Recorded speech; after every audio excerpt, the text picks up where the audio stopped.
siapa namanya, yang kemarin disiksa oleh Bashar Assad, Allahumma sholli ala Hamadah, pangkal nama lupa saya, namanya Hamadah. Hamadah ini orang Suriah.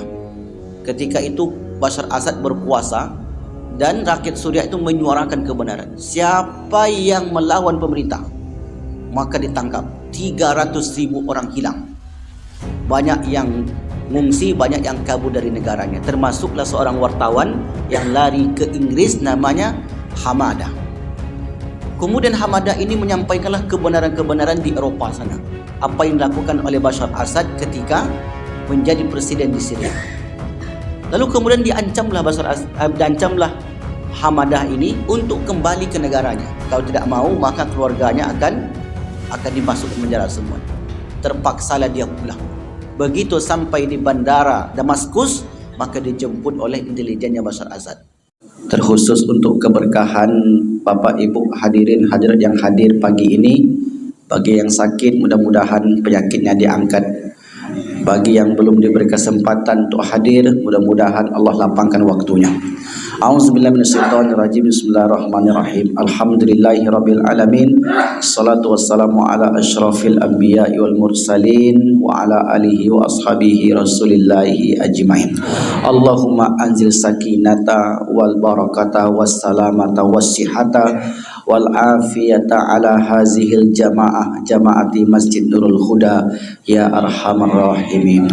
Rabbana afriq alaina sabra wa tsabbit aqdamana wansurna 'alal qaumil kafirin. Rabbana atina fid dunya hasanah wa fil akhirati hasanah wa qina adzabannar. Alhamdulillahirabbil alamin. Kaum muslimin, Bapak Ibu hadirin hadirat yang dimuliakan Allah, perjalanan hidup setelah kehidupan di dunia. 5 alam kehidupan yang dilalui makhluk hidup. Yang pertama, kehidupan di alam ruh, khusus bagi manusia. Kehidupan di alam ruh. Yang kedua, kehidupan di alam rahim. 2 kehidupan ini sudah kita lalui. Kehidupan alam ruh termasuk kehidupan gaib, karena kita tidak melihatnya. Meskipun kita tidak melihatnya, ada informasi di Al-Quran yang kala itu seluruh ruh dikumpulkan oleh Allah, lalu kemudian ruh itu ditanyai oleh Allah untuk mengikrarkan bahwasanya dialah satu-satunya Allah yang berhak kita sembah. Alastu bi rabbikum qalu bala syahidna. Ya Allah, kami bersaksi engkau adalah Tuhan kami. Ini namanya kehidupan di alam ruh. Sesudah itu kehidupan di alam rahim, maka menyatulah antara ruh dan jasad.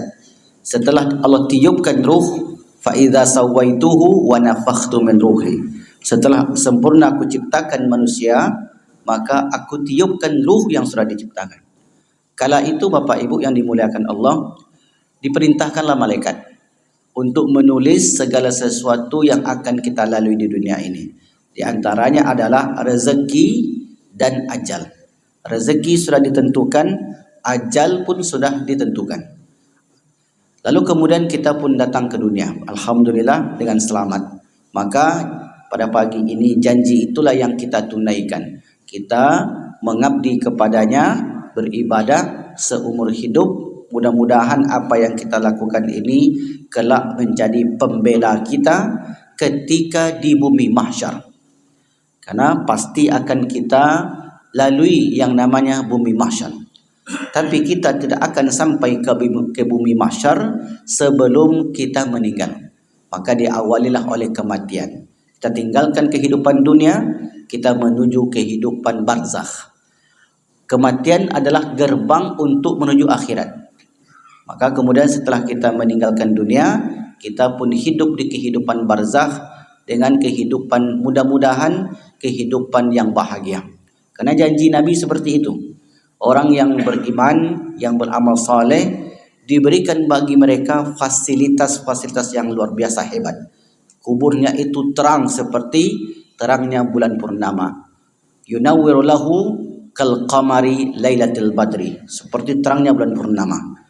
Kemudian disambut mereka itu dengan karpet permadani yang dibawakan oleh kurirnya Yang bawa itu malaikat, yang dibawakan oleh malaikat dari surga. Lalu kemudian mereka itu dipertemukan dengan sanak familinya. Ya, ternyata kita yang akan menyusul saudara, orang tua, sanak famili kita, Allah akan pertemukan kembali dan diberikan berbagai macam fasilitas. Wa abdil daran khairan min darihi, gantilah rumahnya yang di dunia itu dengan rumah yang lebih baik. Berarti orang yang meninggal dengan membawa amal akan Allah tukar kehidupan dunianya itu dengan kehidupan yang lebih hebat di kehidupan barzah sana. Wa zaujan khairan min zaujihi wa ahlan khairan min ahlihi, dengan keluarga yang lebih baik daripada keluarga yang di dunia. Itulah keluarga kehidupan di barzah. Sampailah masanya hari kiamat. Wa min waraihim barzakhun ila yaumi yub'atsun. Setelah kiamat itu terjadi, kita pun dibangkitkan menuju alam akhirat. Alam akhirat, alam yang terakhir. Lalu kemudian kita pun dibangkitkan setiap manusia ketika itu berdiri. Yauma yaqumun nasu lirabbil alamin. Setiap manusia akan berdiri menghadap Allah Subhanahu wa taala dan dibawa ke sebuah tempat yang sangat luas. Tempat yang sangat luas ini namanya mahsyar. Mahsyar secara bahasa artinya tempat berkumpul. Nah, seluas apa mahsyar ini, Ustaz? Bayangkanlah Bapak Ibu, seluruh manusia yang hidup sejak zaman Nabi Adam, hewan-hewan, malaikat-malaikat, jin-jin, apapun namanya itu, maka kemudian kelak akan dihadirkan, akan dikumpulkan di sana. Jadi berapa luaskah mahsyar itu? Sangat luas sekali, tak pernah terbayangkan oleh kita. Ada satu pembahasan ulama disebut dengan arasat. Arasat itu padang yang begitu luas. Maka disitulah nanti kita akan melihat Allah. Ada pendapat seperti itu. Sebelum di surga kita melihat Allah, nanti di padang mahsyar itu, di arasat tadi, tempat yang sangat luas, maka disitulah kita akan melihat Allah. Maka sebelum kita sampai ke sana, di mahsyar itu ada kelapangan dan ada kesulitan. Seperti yang kita sampaikan sebelumnya Bapak Ibu. Di alam kubur ada kelapangan, ada kesulitan. Makanya kita menghindari dari azab kubur. Allahumma inni a'udzubika min azabil qabri. Yang kedua, kita menghindar dari kesulitan bumi mahsyar. Allahumma inni a'udzubika min azabil mahsyar, azab di padang mahsyar. Yang ketiga, ada kesulitan di akhirat atau disebut dengan surga atau neraka, di neraka. Maka 3 tempat kesulitan, 3 pula tempat kelapangan yang dirasakan oleh orang beriman. Nah, di bumi mahsyar ini yang sudah kita jelaskan itu keadaan yang sangat sulit. Yang pertama, orang yang berjalan dengan wajah, sudah kita bahas. Yang kedua, semut yang berwajah manusia. Yang kita sebutkan mereka orang yang sombong ketika di dunia. Yang ketiga, tenggelam keringat, saking sulitnya di sana. Yang keempat, diliputi kesulitan. Nah, ketika datang berbagai kesulitan, ada satu amalan yang bisa kita lakukan semasa hidup, yaitu sebelum Bapak Ibu melaksanakan solat tahajud atau qiyamul lail, maka Nabi biasanya memulai dengan zikir. Mulai dengan zikir. Yang pertama, Allahu Akbar.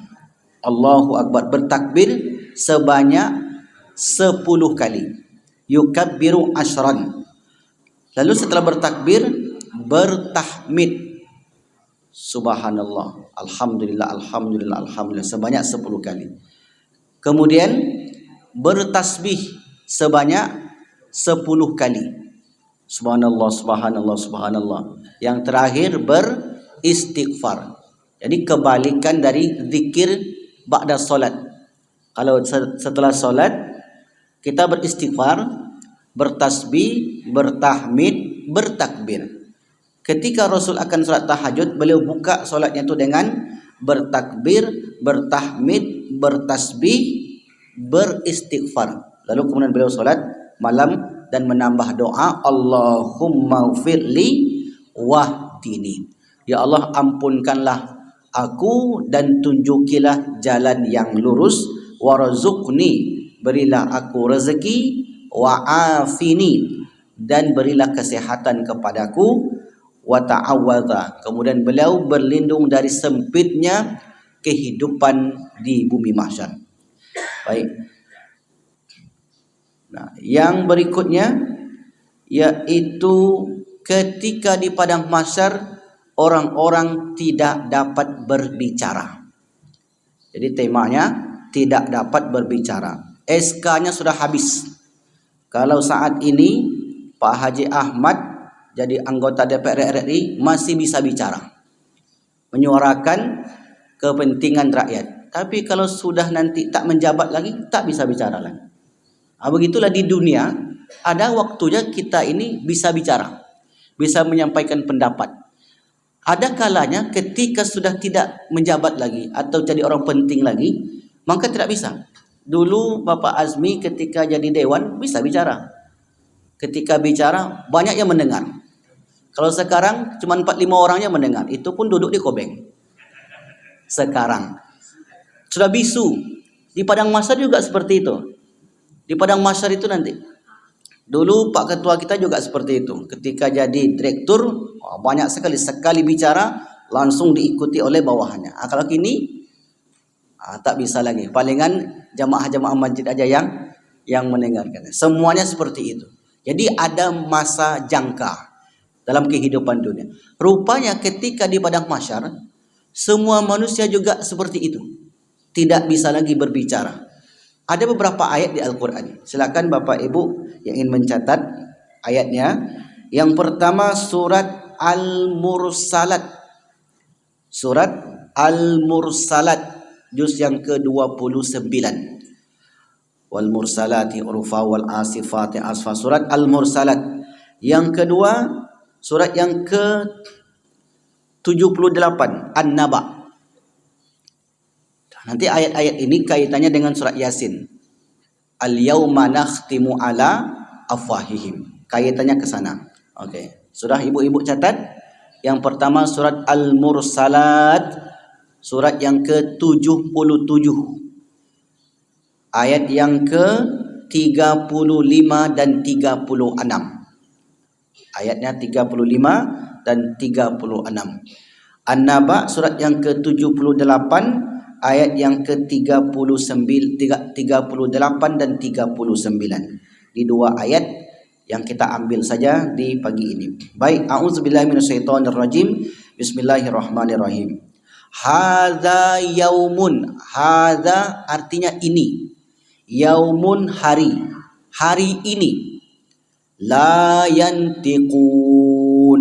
Mereka tidak bisa berbicara. Jadi rupanya di sana semua kita itu dibuat oleh Allah tidak mampu berkata-kata. Hadza ini.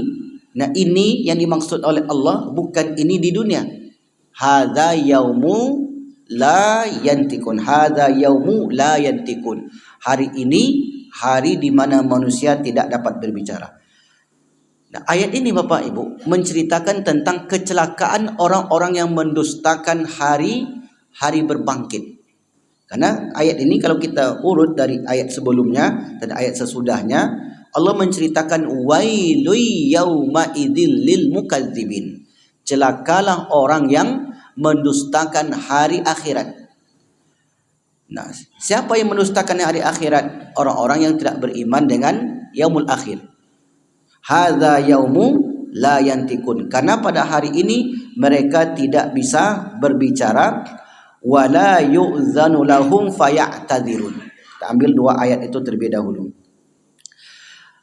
Inilah hari ketika mereka tidak dapat berbicara. Mereka tidak diizinkan berbicara. Nah, jadi ada dua keadaan. Yang satu betul-betul tak dapat berbicara. Mengapa tak dapat berbicara? Karena dibuat bisu. Kalau masih ingat sebelumnya, surat Toha, surat yang ke-20, ayat 124-125. Ada orang di dunia ini melihat, tidak buta, Tetapi nanti di padang mahsyar atau di akhirat mereka buta. Ada orang di dunia ini buta, tapi nanti di akhirat tidak buta. Itu Quran surat Toha 124 125. Wa man a'rada an dzikri fa inna lahu ma'isyatan donka. Wa nahsyuruhu, kami bangkitkan orang itu di mahsyar yaumal qiyamati a'ma, dalam keadaan buta. Di dunia dia tidak buta, tetapi di akhirat mereka buta. Mengapa mereka di dunia tidak buta? Mengapa mereka di dunia dan di akhirat itu berbeda? Karena ketika di dunia tidak melakukan perintah Allah. Jadi buta dengan perintah Allah. Lalu kemudian orang itu komplain, ya Rabbi, qala Rabbi, ya Tuhanku, lima hasyartani a'ma, mengapa engkau bangkitkan aku dalam keadaan buta? Wa qad kuntu basira, sementara dahulu di dunia aku termasuk orang yang melihat. Karena dia buta dengan perintah Allah. Rumahnya samping masjid tapi tak sampai ke masjid. Banyak orang-orang susah tapi tak membantunya. Hatinya tak tergerak untuk melakukan kebaikan-kebaikan. Ini disebut dengan buta tadi. Nah, begitu juga dengan orang yang tak dapat berbicara. Siapa mereka ini Bapak Ibu? Perlu kita ketahui. Nah, secara umum, sebelum kita masuk lebih jauh, secara umum, orang yang bisu ketika itu adalah orang yang bisu dengan kebenaran ketika di dunia. Karena dari awal selalu kita katakan kehidupan mahsyar itu berbanding lurus dengan kehidupan dunia. Apa yang dilakukan seorang di dunia, maka itulah yang akan didapatkan di akhirat. Mungkin saja di dunia orang itu bisu secara lisan, tetapi dia bisa menulis. Maka dia tidak akan bisu di sana. Siapa namanya? Yang kemarin disiksa oleh Bashar Assad. Allahumma sholli ala Hamadah. Pangkal nama lupa saya, namanya Hamadah. Hamadah ini orang Suriah. Ketika itu Bashar Assad berkuasa dan rakyat Suriah itu menyuarakan kebenaran. Siapa yang melawan pemerintah, maka ditangkap. 300.000 orang hilang. Banyak yang ngungsi, banyak yang kabur dari negaranya. Termasuklah seorang wartawan yang lari ke Inggris namanya Hamadah. Kemudian Hamadah ini menyampaikanlah kebenaran-kebenaran di Eropa sana. Apa yang dilakukan oleh Bashar Assad ketika menjadi presiden di Syria. Lalu kemudian diancamlah Hamadah ini untuk kembali ke negaranya. Kalau tidak mau, maka keluarganya akan dimasukkan penjara semuanya. Terpaksalah dia pulang. Begitu sampai di bandara Damaskus, maka dijemput oleh intelijennya Bashar Assad. Yang terakhir, hanya dapat kabar sudah mengering di penjara. Masih ada tuh, cari Bapak Ibu di internet, Hamadah namanya. Lupa pangkal namanya, seorang wartawan yang menyuarakan kebenaran. Mereka kemudian banyak, bukan satu orang ini, banyak sekali orang-orang yang serupa. Cuma beritanya yang sempat viral karena beliau ini begitu santer dan banyak masuk media. Setelah meninggal ditemukan jasadnya mengering. Karena disiksa oleh algojo-algojo Assad. Menyuarakan kebenaran. Maka kelak orang seperti itu akan diizinkan. Akan diizinkan untuk berbicara. Karena di sini disebutkan mereka tidak diizinkan berbicara sehingga dapat meminta maaf. Ada orang-orang yang dengan catatan-catatan amalnya mereka kemudian dapat memberikan alasan.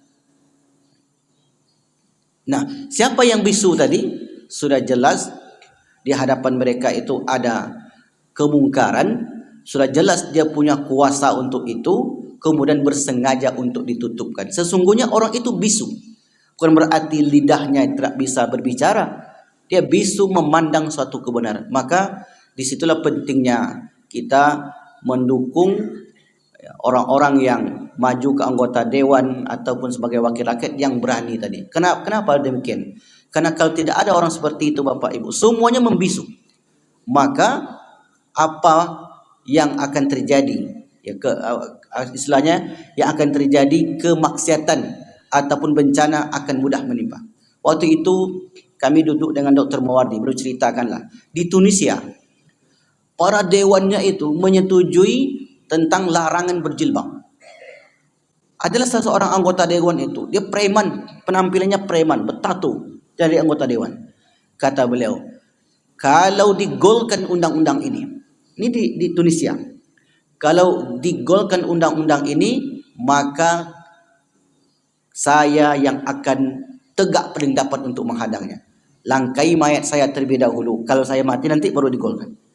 Sementara yang tadi agamawan-agamawan itu, yang agama yang katanya bagus, yang pembela, kalau di Indonesia mungkin namanya pembela NKRI lah contohnya Bapak Ibu.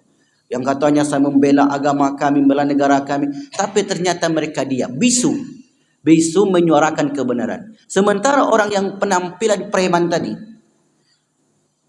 dia rela mengorbankan nyawanya untuk mempertahankan undang-undang bahwasanya jilbab itu wajib. Apa maknanya Bapak Ibu? Terkadang ada orang-orang mungkin secara kasat mata kita memandangnya biasa-biasa saja, tak begitu bagus agamanya, tetapi kefanatikannya terhadap agama itu luar biasa. Oleh karena itu, kita terkadang tak bisa memandang seorang itu, ini nampaknya tak bagus ini. Bisa jadi disitulah terketuk hatinya untuk membela agama Allah Subhanahu wa taala. Itu terjadi di Tunisia ketika itu. Bapak Ibu yang dimuliakan Allah Subhanahu wa taala. Maka di sini Al-Qur'an mengisyaratkan kepada kita, hadza yaumul la yantiqun. Inilah hari di mana manusia tidak dapat berbicara. Apa kata Imam Ibnu Katsir?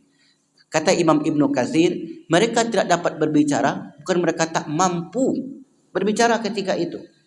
Bukankah mulut mereka ditutup, Ustaz? Itu kan istilah. Bukan berarti memang dijahit. Terkadang kita memahami ayat itu kan, al-yauma nakhtimu ala afahihim, mulutnya ditutup. Ditanya sama anaknya ke maknya atau sama cucu ke datuknya, apa maksudnya tuh mulut ditutup itu? Karena datuknya tak bisa jawab, dilem nak katanya. Dijahit.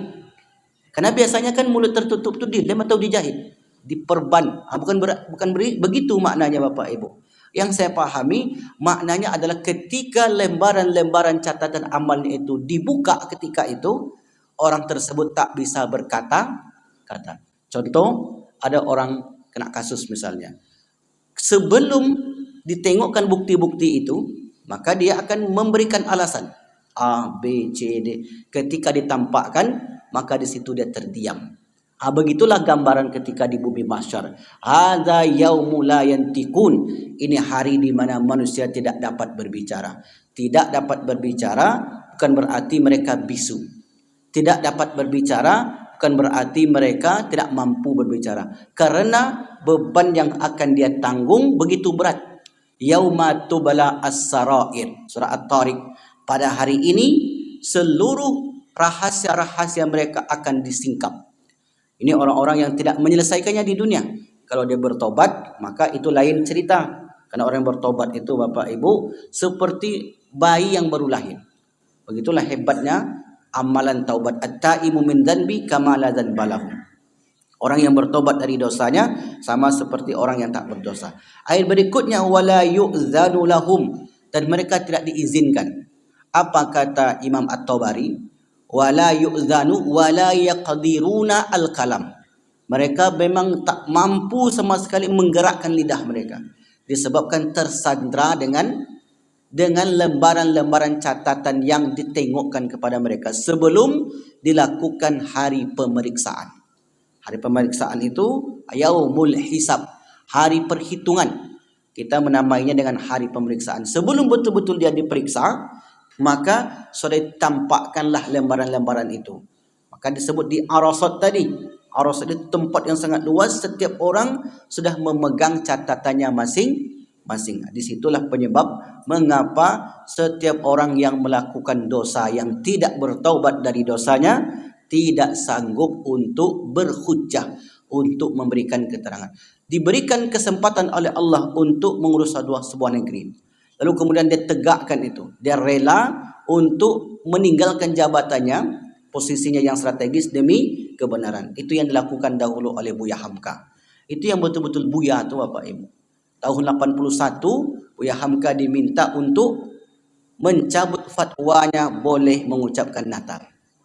Tapi apa yang dilakukan oleh Buya Hamka? Tidak mau. Lengser dari jabatan, biarlah. Kalau kini ko yang banyak bukan Buya atau kawan namu, Guya.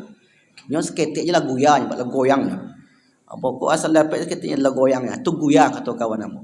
Entah iyo entah tidak wallah alam. Jangan tersinggung. Atau singgung mereka viral video kat singgung lain. Kau lah ngejek kami ustaz kau namanya. Nah, kita cerita tentang Buya Hamka. Begitulah Buya yang sebenarnya. Jadi kalau saya dipanggil Buya, saya malu lah. Buya, jangan panggil Buya dulu. Karena saya kena belum diuji jadi Bapak Ibu. Jadi kita ini kalau belum diuji tak bisa disebut Buya. Sekarang disebut Guya. Dibukakan 2 koper yang merah-merah tuh Pak Haji Ahmad. Guya nak tuh. Setelah itu nampak lagi Guya habis itu. Jadi terkadang kita ni Bapak Ibu menilai orang, kok mudah kali orang tu terpengaruh ya. Mudah kali terpengaruh. Di kemarin karena tekanan mental itu kuat sekali. Kita karena belum saja. Kalau sudah juga mengalami itu, mampu melewatinya, itu baru hebat tuh. Kalau belum menghadapi, belum melalui, itu belum hebat karena masih membicarakannya. Jadi kalau ada orang yang sekian tahun menjabat dia selamat, itu hebat tuh Bapak Ibu. Karena bukan sedikit godaan yang dia lalui.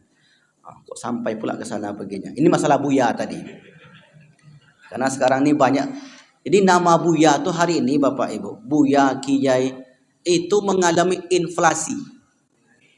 Inflasi dia, Pak. Kenapa gitu? Karena saldonya Buya. Jadi kalau sesuatu itu sudah banyak, maka nilainya, hukum ekonomi kan begitu, sikit-sikit Buya. Maka nilai Buya itu dulu sangat sakral sekali. Orang Buya itu betul-betul Buya ketika itu. Kalau sekarang sikit-sikit Buya, sikit-sikit Syekh. Jadi kata kawan saya, berarti nama Buya dan Syekh itu sekarang soal inflasi ya Ustaz katanya. Ya saya bilang. Begitu. Baik. Wala yu'zanu lahum faya'tadirun, dan mereka tidak mampu untuk memberikan alasan sedikit pun ketika di hadapan para malaikat tadi. Ini satu ayat Al-Mursalat, ayat yang ke-35 dan 36. An-Naba, 2 ayat berikutnya, 2 surat berikutnya, 7, 8. Yauma yakumur ruh, pada hari ruh berdiri. Ingat Bapak Ibu, ruh itu dalam Al-Quran ada 3 makna. Jadi kalau disebutkan kata ruh, bisa bermakna ruh yang ada di tubuh kita, ini satu. Bisa bermakna Al-Quran, bisa bermakna malaikat Jibril.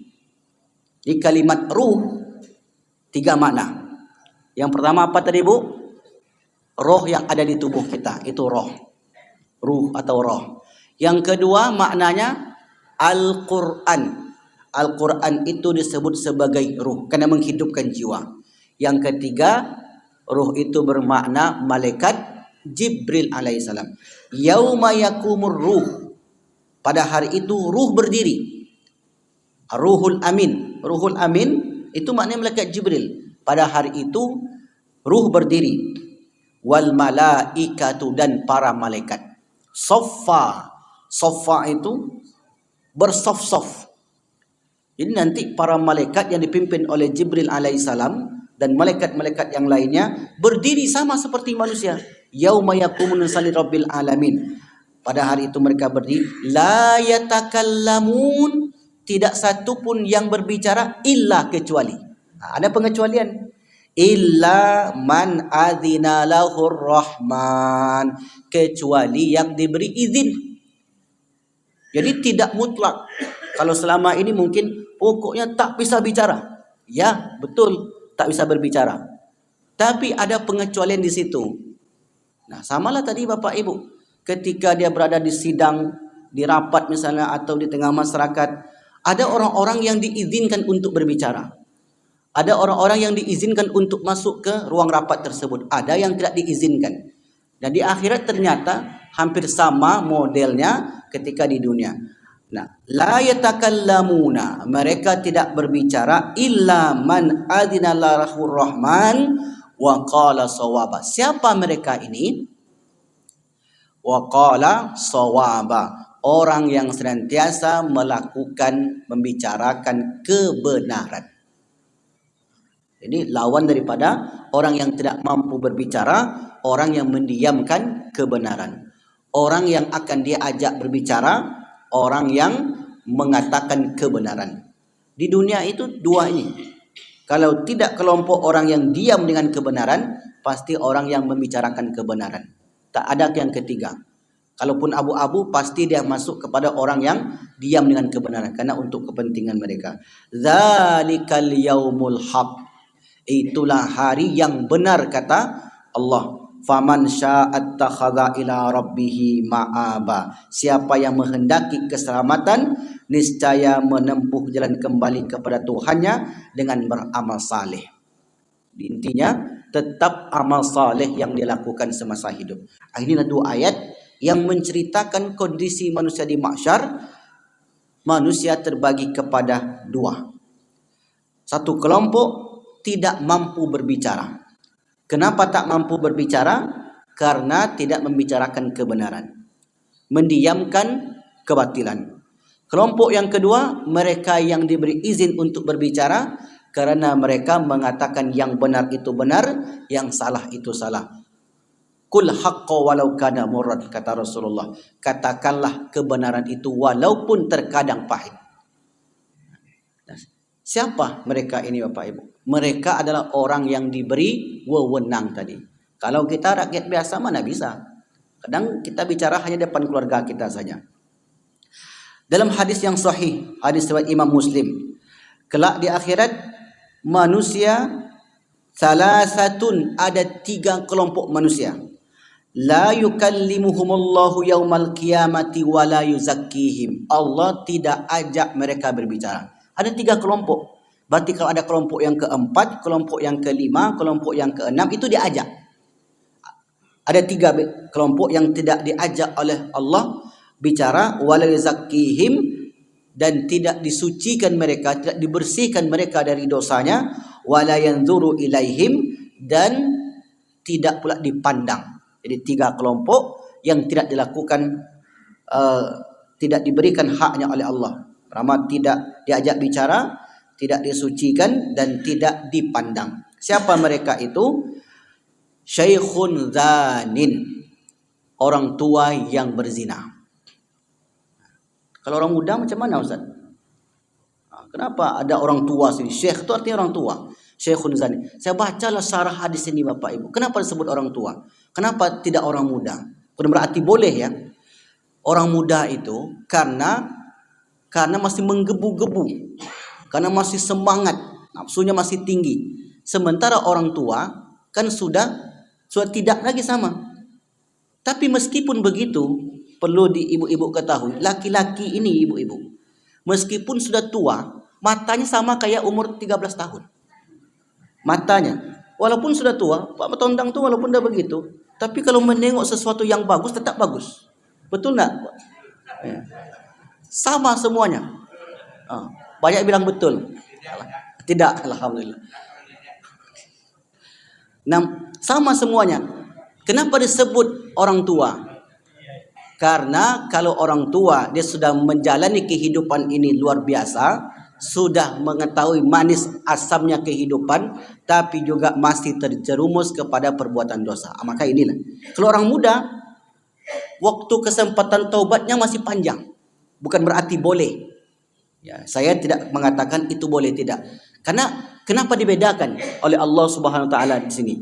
Tengok syarahnya Bapak Ibu. Karena orang tua waktunya masih tinggal sedikit. Yang kedua, sudah merasakan manis asamnya kehidupan. Dia sudah menikmati kehidupan ini dengan sempurna. Sementara orang muda, mungkin saya masih mencoba, mungkin saja begini begitu. Maka kalau ada orang yang muda melakukan kemaksiatan, sampai umur 40 dia bertobat, taubatan nasuha, itu dibersihkan oleh Allah. Tapi kalau orang tua, akan sulit dia untuk bertobat. Bukan tak bisa ya Bapak Ibu, akan sulit. Kenapa demikian? Karena kecil teranja-anja, besar terbawa-bawa, sudah tua terubah tidak. Kalau sudah tua itu susah mengubahnya. Tapi kalau umur 30, 40, masih mudah untuk mengubahnya. Nah, inilah makna yang pertama. Orang yang tidak diajak, tidak dilihat, tidak disucikan oleh Allah, orang tua. Yang kedua, wa malikun kadzabun, raja presiden yang pendusta. Yang pendusta ini berarti yang banyak janji. Mereka juga tidak bisa berbicara nanti kalau dia tidak menegakkan kebenaran. Siapa orangnya Ustaz? Cari sendirilah. Insya Allah sama-sama kita tahu. Malikun kadzab, seorang pemimpin yang pendusta. Nah, pendusta di sini ya secara umum tidak disebutkan oleh Nabi pendusta dalam agama. Kalau pendusta dalam agama itu juga termasuk. Pendusta dalam kepemimpinan juga termasuk ke situ. Yang ketiga, wa'ailun mustakbirun, orang miskin yang sombong. Rupanya ada orang miskin yang sombong. Sudahlah miskin sombong. Orang kaya enggak disebut. Bayangkan Bapak Ibu. Kenapa begitu? Karena kalau orang kaya, ini kata ulama, karena kalau orang kaya dia sombong, ada yang disombongkannya. Bukan berarti boleh ya. Saya tidak mengatakan boleh. Karena sombong itu apa kemarin definisinya? Batarul haq, menolak kebenaran, wa ghamtun nas, merendahkan orang lain. Orang kaya beli mobil bagus, sombongkah dia? Belum tentu. Orang kaya punya rumah besar, sombongkah dia? Belum tentu. Tak itu ukuran sombong pada Nabi. Nah, orang miskin ini sudahlah miskin, tak mau pula meminta kepada Allah. Orang kaya dia bertajin meminta kepada Allah. Pagi dia solat 5 waktu, sudahlah hidupnya musikin, tapi kemudian dia malas pula untuk beribadah. Ailun mustakbir, sudahlah miskin, diajak untuk kebaikan, alasannya saya hidup miskin makanya tak bisa solat Pak. Kalau Bapak hidup kaya makanya Bapak solat. Rupanya ada yang begitu Bapak Ibu. Ketika diajak, ayolah Bu, kita solat Bu. Iyalah Ibu enak, Ibu sudah hidupnya tenang. Kalau saya hidup susah. Susah senang itu, kalau susah hidup enggak solat, kalau senang hidup solat. Ini memilah-milih namanya. Inilah disebutkan oleh Rasulullah, ailun mustakbirun, seorang keluarga yang sombong, miskin lagi sombong. Nah, siapa mereka? Orang yang menolak kebenaran dan merendahkan orang lain. Wallahu alam bisawab. Inilah kelompok-kelompok yang tidak diajak bicara oleh Allah. Ada hadis yang menyebutkan 3 lagi. Jadi tadi 3, yang pertama seorang syekh, orang tua yang berzina, raja yang pendusta, orang miskin yang sombong. Ada 3 kelompok lagi yang tidak diajak bicara oleh Allah. Yang pertama al-musbil. Musbil, memanjangkan celana mata kaki. Koma dulu Bapak Ibu, jangan langsung dititik. Karena inilah senjata orang salafi untuk menembak Bapak Ibu yang pakai celana panjang. Musbil itu artinya celana panjang disertai sifat sombong. Karena kata Rasulullah, la yanzuru man jarsaubahu bil khuyala. Riwayat terdapat dalam kitab Bulughul Maram. Allah tidak memandang orang yang memanjangkan mata kakinya karena sombong. Karena dulu hadis ini, raja-raja Persia, raja-raja Romawi atau orang zaman dahulu, mereka kalau keluar rumahnya menjuntai-juntailah pakaian mereka, menunjukkan kesombongan. Bapak sombong tak? Celana kaki bapak di mata kaki? Tak, kata dia. Justru dia yang di atas celana mata kaki itu yang sombong. Coba tengok kami lah yang paling benar. Justru dia yang sombong, bukan orang yang itu yang sebut musbil tadi. Musbil secara bahasa artinya orang yang menjulurkan kainnya dalam keadaan penuh kesombongan, merasa dia yang paling hebat. Kembali kepada definisi sombong di awal tadi. Batarul haq wa ghamtun nas, menolak kebenaran, memandang rendah orang lain. Apa contoh memandang rendah itu? Kalau pengajian dia itu tidak sunnah Ustaz. Pengajian kami ini sunnah, itu memandang rendah nama itu Bapak.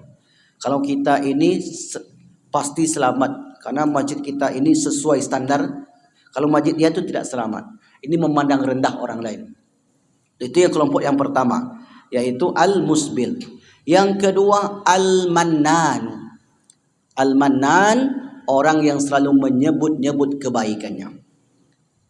Ini hati-hati nih Bapak Ibu. Orang yang menyebut-nyebut kebaikannya. Orang yang menyebut-nyebut kebaikannya, pahalanya itu bisa batal. Wala tubtilu sadaqatikum bil manni wal adha. Jangan kalian batalkan pahala sedekah kalian dengan menyebut-nyebutnya dan menyakiti hati si penerima.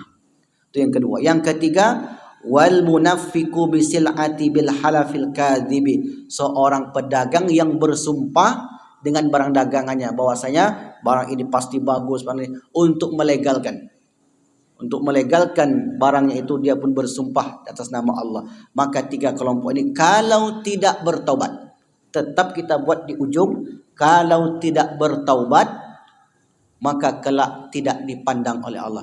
Apakah tidak dipandang oleh Allah ini sudah pasti masuk neraka? Ustaz, belum tentu. Karena kita belum mengkaji neraka atau surga. Kesulitan di padang mahsyar.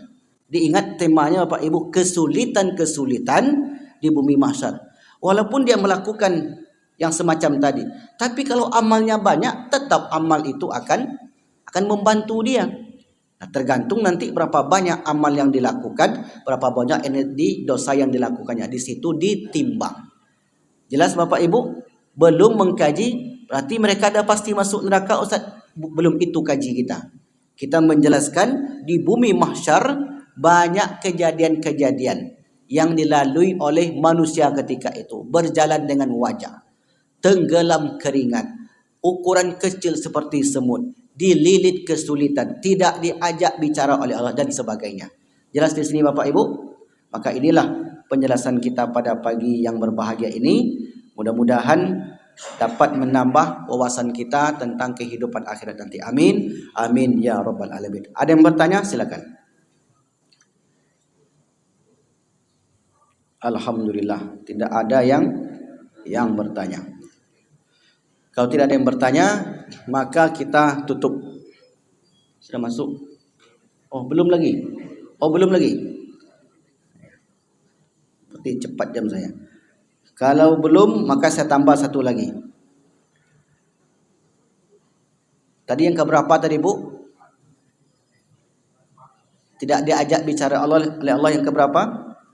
Yang kelima. Ya. Berarti sekarang yang keenam. Yang keenam, saat itu mengurus diri masing-masing. Mengurus diri masing-masing ini maknanya suami tidak akan kenal dengan istri, istri tidak akan kenal dengan suami, anak tidak kenal dengan ayah, ayah tidak memperhatikan anak, betul-betul sendiri-sendiri. Dalilnya Quran surat Abasa, surat yang ke-80 ayat yang ke-34 sampai 37. 34, 35, 36, 37. Allah berfirman, Yauma yafirrul mar'u min akhihi. Pada hari itu manusia lari dari saudaranya. Wa ummihi wa abihi, dari ibu dan ayahnya. Wa sahibatihi wa banihi, dari istri dan anak-anaknya. Likulli imri'im minhum yauma idzin sya'nu yughni. Setiap orang kala itu sibuk dengan urusan masing-masing. Ayat yang lain, Luqman, surat Luqman, surat yang ke-31, ayat 33. Detailnya akan kita jelaskan di pertemuan yang akan datang. Allah berfirman, Ya ayuhan nas, wahai manusia, ittaqu rabbakum, bertakwalah kalian kepada Tuhan kalian. Wakhshaw yauman la yajzi walidun an waladi. Takutlah akan hari ketika itu seorang bapa tidak dapat membela anaknya, dan seorang anak tidak dapat pula membela bapaknya sedikit pun.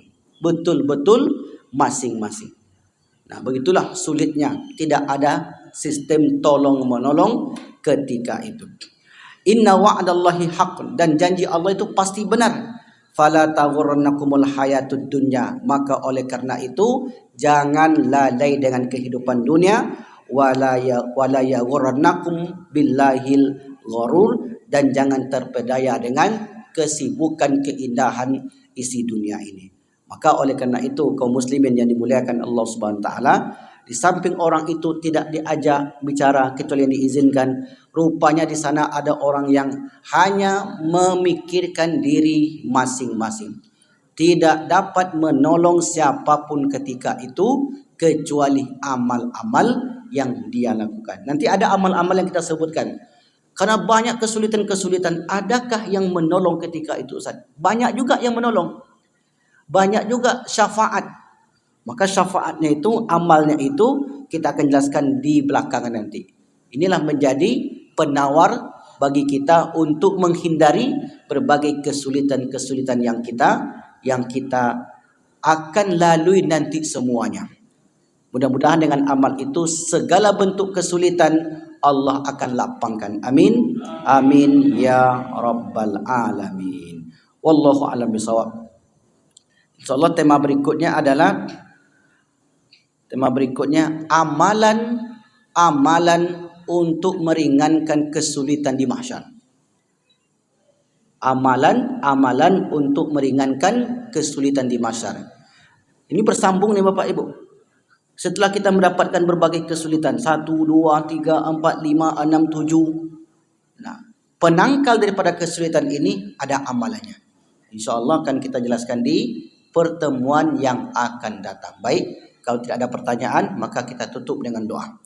A'udzubillahi minasyaitonirrajim. Bismillahirrahmanirrahim. Alhamdulillahirabbil alamin. Wassalatu wassalamu ala asyrafil anbiya'i wal mursalin wa ala alihi wa ashabihi rasulillahi ajmain. Allahumma ja'al jam'ana hadza jam'an marhuma wa tafarruqa min ba'dihi tafarruqa ma'suma. Allahumma khtim lana wa ajalana bi husnil khatimati was-sa'ada wa la takhtim alaina bi su'il khatimati wasyaqawa. Rabbana atina fid dunya hasanah wa fil akhirati hasanah wa qina adzaban. Alhamdulillahirabbil alamin. Subhanakallahumma bihamdika asyhadu an la ilaha illa anta astaghfiruka wa atubu ilaik. Wa lafu bikum. Wassalamualaikum warahmatullahi